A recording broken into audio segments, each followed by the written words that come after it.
নমস্কার বন্ধুরা, আজকে আবার নিয়ে এলাম একটা নতুন ভিডিও আপনাদের জন্য।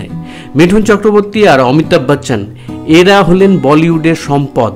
এদের অভিনয় গুণে বিশ্বের মানচিত্রে কিন্তু আমাদের স্থান হয়েছে, ইন্ডিয়ার সিনেমার স্থান হয়েছে। তাই এদেরকে অস্বীকার করলে চলবে না। এদের মধ্যে তুলনা কিন্তু সব সময় হয়ে এসেছে। কে বড়, মিঠুন চক্রবর্তী বড় না অমিতাভ বচ্চন বড়, সেই নিয়ে কিন্তু তুলনা হয়ে এসছে। সেইটাই তুলে ধরবো আজকের এই ভিডিওতে। তাই সঙ্গে থাকবেন, দেখতে থাকবেন আজকের এই ভিডিওটা।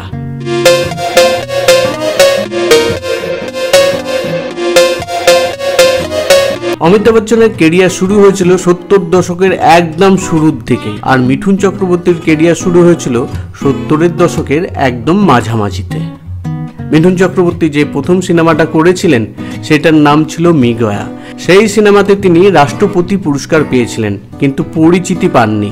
বেস্ট অ্যাক্টর হিসেবে রাষ্ট্রপতি পুরস্কার পেয়েছিলেন। মিঠুন চক্রবর্তী সম্বন্ধে কথা বলার আগে অমিতাভ বচ্চন সম্বন্ধে বলবো। অমিতাভ বচ্চনের জঞ্জির সিনেমাটা মুক্তি পাওয়ার পর থেকে অ্যাংরি ইয়ং ম্যান হিসাবে পরিচিতি লাভ করেন বলিউড। পরপর এই ধরনের সিনেমা করতে থাকেন, যেগুলো ভীষণভাবে সুপার ডুপার হিট হচ্ছিল। বলিউডের প্রথম সুপারস্টার রাজেশ খান্নাকে অনেকটাই পিছনে ফেলে দিয়েছিলেন অমিতাভ বচ্চন।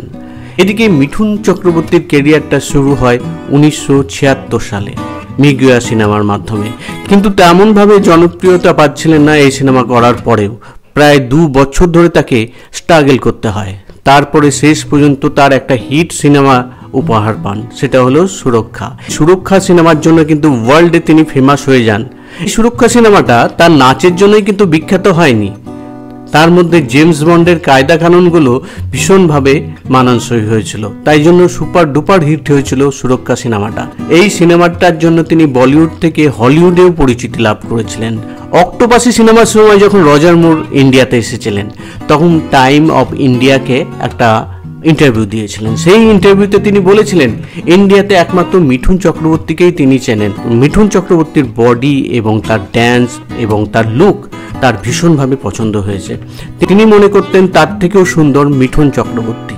তাই বলাই যেতে পারে হলিউডের একজন বিখ্যাত অভিনেতা মিঠুন চক্রবর্তীকে সেই সময় চিনতে পেরেছিলেন 70-এর দশকে। এটা বলতেও গর্ববোধ হয়। এরপর আসা যাক 80-র দশকে। মিঠুন চক্রবর্তী সেই ডিস্কো ডান্সার সিনেমাটা রিলিজ হয়, আর এই সিনেমার রিলিজ হওয়ার পর কিন্তু ভারতীয় সিনেমাতে পট ভূমিকায় চেঞ্জ হয়ে যায়। আগে যেমন ডাকু আর রোমান্টিক সিনেমা হতো, এরপরে সেই সিনেমার পরিবর্তন ঘটে। আসে ডিস্কো ডান্সার টাইপের সিনেমা, অর্থাৎ নাচ গান অ্যাকশন এইসব নিয়েই সিনেমা আসে। এই ক্ষেত্রে মিঠুন চক্রবর্তী হয়ে ওঠেন দর্শকের কাছে নয়নের মণি। মিঠুন চক্রবর্তীর এন্ট্রি হওয়ার সঙ্গে সঙ্গে কিন্তু অমিতাভ বচ্চনের বাজার আস্তে আস্তে কমতে থাকে। বেশিরভাগ সিনেমা অ্যাভারেজ অথবা ফ্লপ হতে থাকে, যেটা ভাবাই যায় না। বড় বড় ব্যানারে সিনেমা করছিলেন, কোনো সিনেমাই অমিতাভ বচ্চনের হিট করছিল না। আর মিঠুন চক্রবর্তী খুব ছোট ছোট ব্যানারে সিনেমা করলেও রিটার্ন দিচ্ছিলেন প্রচুর, হিট করছিল। তাই মিঠুন চক্রবর্তীকে গরিবের বচ্চন বলা হচ্ছিল, কারণ খুব অল্প টাকার সিনেমাতেও তিনি ভালো রিটার্ন দিচ্ছিলেন প্রযোজক এবং পরিচালককে। রাতারাতি মিঠুন চক্রবর্তীর রাজত্ব শুরু হয়ে যায়, আর এই ক্ষেত্রে অমিতাভ বচ্চন অনেকটাই পিছিয়ে যান। অমিতাভ বচ্চন শুধু অভিনয় ছাড়া আর কিছুই জানতেন না, কিন্তু মিঠুন চক্রবর্তীর ডান্স, অভিনয় এবং তার মার্শাল আর্ট ভীষণভাবে বিখ্যাত হয়েছিল সেই সময়। এই কারণে মিঠুন চক্রবর্তী আর অমিতাভ বচ্চনের মধ্যে কিন্তু দূরত্ব স্থাপন হয়। সাধারণত মিঠুন চক্রবর্তীকে এড়িয়ে চলতেন অমিতাভ বচ্চন। অমিতাভ বচ্চন আর মিঠুন চক্রবর্তী একসাথে দুটো সিনেমা করেছিলেন।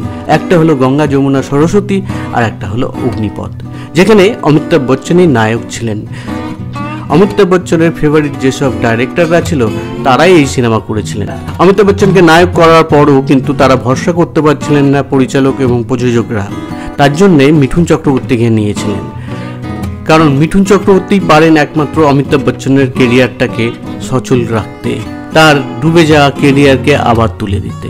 তাই অমিতাভ বচ্চনের সাথে মিঠুন চক্রবর্তীকে নেওয়া হয়েছিল। বিভিন্ন কারণ দেখা গেছে সেই সব সিনেমাতে যেখানে মিঠুন চক্রবর্তীকে একদম সাইড রোল করে দেওয়া হয়েছে। তা সত্ত্বেও কিন্তু মিঠুন চক্রবর্তী ফিল্মফেয়ারে অ্যাওয়ার্ড পেয়েছিলেন সাপোর্টিং অ্যাক্টর হিসাবে। তবুও কিন্তু মিঠুন চক্রবর্তীর সঙ্গে অমিতাভ বচ্চন তার পরবর্তীকালে কোনো সিনেমা করেননি। কোনো কারণও ছিল না, জাস্ট ইগোর লড়াই ছিল এবং মিঠুন চক্রবর্তীকে ভয় পেতেন।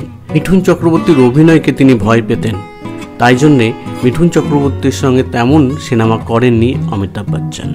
এই ছিল ঘটনা। আবার নিয়ে আসবো একটা নতুন ভিডিও। ততক্ষণের জন্য বিদায় চাইছি। ভালো থাকবেন, দেখতে থাকবেন ব্লগ এন অভিজিৎ। ধন্যবাদ।